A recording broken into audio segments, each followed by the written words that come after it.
For 2,400 years, we have been using argument as a way of discussing or exploring a subject. Argument is actually a very primitive and inefficient way of exploring a subject.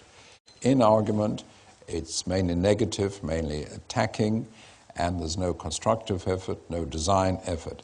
There is an alternative to argument where everyone at any one moment is thinking in parallel, constructively. This is the 6 hats.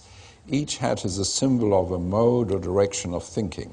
The white hat for information, the red hat for feelings, the black hat for critical thinking, the yellow hat for benefits, the green hat for creativity, and the blue hat, the organizing hat. That's now very widely used worldwide.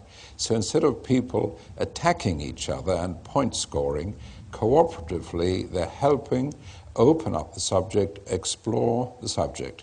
This method is now very widely used at top economic meetings by 4-year-olds in school, major executives, and so on.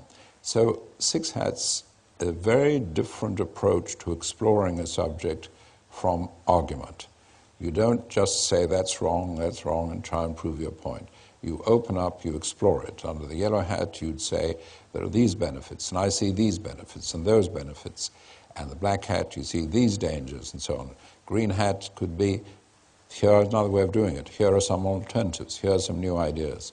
So it's a very practical, very simple way, very widely used now, of any sort of discussion, any sort of exploration at any level, whether it's top executive level, whether it's shop floor level.